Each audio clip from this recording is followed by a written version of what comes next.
नमस्कार दोस्तों, सुग्रीव टेक में आपका स्वागत है। आज की इस क्लास में हम पढ़ेंगे बॉर्डर क्या होता है सीएसएस के अंदर और हम उसको किस तरीके से अप्लाई कर सकते हैं, उसकी स्टाइल क्या होती है, कलर कौन सा होता है, किस तरीके से कलर चेंज कर सकते हैं और उसकी विड्थ क्या होती है। ये सारी चीज़ हम डिटेल से पढ़ने वाले हैं, यानी कि इस वीडियो को देखने के बाद में आपके दिमाग का जो कॉन्सेप्ट है बॉर्डर के बारे में वो बिल्कुल ही क्लियर हो जाएगा।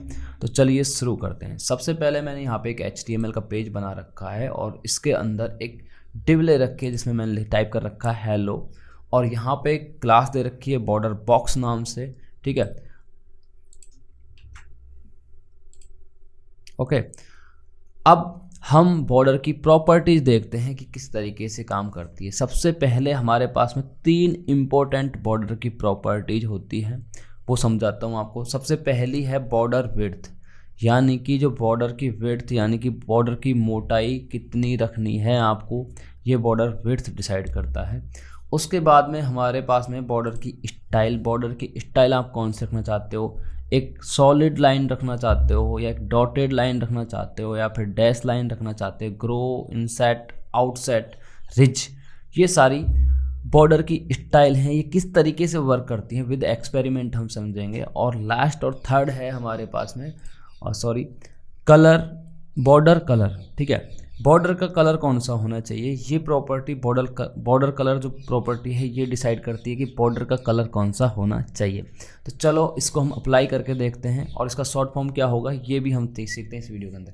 सबसे पहले हमने यहाँ पे एक प्रॉपर्टी लगा रखी है बॉर्डर विड्थ नाम से, उसको हम दे रखा 1 पिक्सल, यानी हमारे बॉर्डर की मोटाई 1 पिक्सल होनी चाहिए। हम कर देते हैं यहाँ पे बॉर्डर स्टाइल को एक्टिवेट, और यहाँ पे मैंने एक प्रॉपर्टी लगाई बॉर्डर स्टाइल, उसमें दे दिया सॉलिड, यानी कि मुझे चाहिए यहाँ पे एक सॉलिड लाइन। तो यहाँ पे देखो हेलो के चारों तरफ एक बॉर्डर आ चुका है और एक सॉलिड लाइन बन चुकी है। इसी तरीके से दोस्तों अगर हम डैश लगा देते हैं तो डैश की जैसे हम डैश प्रॉपर्टी अप्लाई करेंगे तो हमारे सामने जो बॉर्डर आया है वो dash dash dash dash dash इस तरीके से आया है। ठीक है, ये तो है हमारी बॉर्डर स्टाइल। और इसके बाद हम समझते हैं बॉर्डर कलर क्या काम करता है। तो यहाँ पे मैंने बॉर्डर कलर को जैसे ही लगाया और रिप्रेस किया तो यहाँ पे बॉर्डर ने अपना कलर चेंज कर लिया, यानी कलर ले लिया है। यहाँ पे मैंने बॉर्डर कलर दे रखा है रेड। ठीक है, अब डैश और सॉलिड हमने पढ़ लिए हैं। अब हम चलते हैं डॉटेड क्या काम करता है। मैंने जैसे डॉटेड को एक्टिवेट किया और यहाँ पे किया रिफ्रेश तो देखो डॉटेड ने डॉटेड वाला बॉर्डर हमें दे दिया है। ठीक है, अब नेक्स्ट जो हमारे पास में प्रॉपर्टी है वो है डबल। जैसे हमने डबल किया तो बॉर्डर की जो लाइन है वो डबल हो चुकी है। ठीक है, इस तरीके से ये बॉर्डर स्टाइल काम करती है। अब हमारे पास 4 प्रॉपर्टीज़ हैं, इनको आप डीपली समझना। डीपली कैसे समझना, जैसे मैं बताता हूँ आपको। जैसे मैंने इसको किया कमेंट और यहाँ पे इंसर्ट प्रॉपर्टी को अप्लाई किया, जैसे ही मैंने रिफ्रेश किया तो हमारे सामने देखो ये बॉर्डर जो आया है, यानी कि राइट और टॉप से लेकर और लेफ्ट बॉटम तक जो कलर है ये डार्क रेड आया है, और उसके बाद में जो नीचे का जो कलर है वो सिंपल रेड आया है। यानी कि इनसेट क्या करता है, ऊपर का जो कलर है टॉप का, लेफ्ट से लेके टॉप तक का, ये पूरा डार्क कर देता है। जो अपने पास कलर की प्रॉपर्टी है ना उससे थोड़ा डार्क कर देता है। इसी तरीके से दोस्तों हमारे पास में होता है आउटसेट, और आउटसेट को हम जैसे ही अप्लाई करते हैं तो हमारे पास में ये चीज़ चेंज हो जाती है। यहाँ पे क्या होता है, बॉटम लेफ्ट से लेके और टॉप राइट तक नीचे का जो पार्ट है वो पूरा डार्क हो जाता है, यानी इनसेट का उल्टा हो जाता है। अब देखते हैं ग्रो क्या काम करती है। ठीक है, तो यहाँ पे मैंने जैसे ही ग्रो प्रॉपर्टी को लगाया और यहाँ पे किया रिफ्रेश तो देखो यहाँ पे क्या किया इसने, जो टॉप है, टॉप लेफ्ट का जो ऊपर का पार्ट है उस पूरी बॉर्डर को बीच में से काटा इसने और उसको 2 पार्ट किए। 2 पार्ट करने के बाद में इसने क्या किया, ऊपर वाले हिस्से को इसने डार्क कर दिया। ठीक है, और अंदर वाले हिस्से को इसने जो सिंपल हमारा कलर था रेड वही रहने दिया। इसने नीचे भी उसका उल्टा कर दिया। ठीक है, ऊपर वाले हिस्से को इसने डार्क रेड कर दिया और नीचे वाले जो पार्ट को इसने काटा है उसको नॉर्मल रेड रहने दिया। इस तरीके से हमारे पास में एक लास्ट और अंतिम स्टाइल होती है, उसको बोलते हैं हम रिज। और यहाँ पे जैसे मैंने रिज को लगाया तो रिज ने क्या किया, रिज ने अंदर वाले पार्ट को डार्क किया है और बाहर वाले को नॉर्मल रेड रहने दिया है। तो देखो इन सारी जो हमने स्टाइल यहाँ पे दी हैं इनका अलग अलग योगदान है, ठीक है। आप जैसा बॉर्डर लगाना चाहते हो अपने CSS स्टाइल देते वक्त अपने पेज को, वैसा आप यहाँ से अप्लाई कर सकते हो।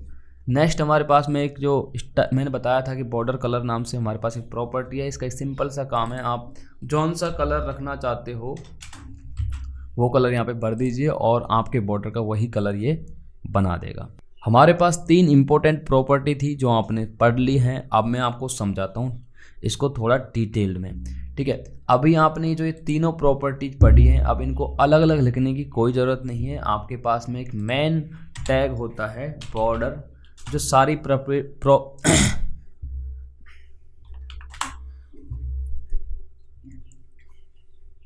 हमारे पास में एक मेन टैग होता है बॉर्डर नाम से, जो सारी प्रॉपर्टीज को हैंडल कर लेता है। तो यहाँ पे मैंने क्या किया, लगाया बॉर्डर, ठीक है।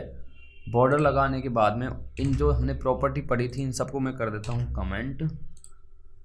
अब इसका एक वर्क फ्लो होता है, इसको यहाँ पे चाहिए सबसे पहले विड्थ, ठीक है। उसके बाद में चाहिए इसको बॉर्डर की जो स्टाइल है वो, यानी कि कौन सा स्टाइल रखना चाहते हैं हम यहाँ पे स्टाइल। उसके बाद में इसको चाहिए क्या, कलर।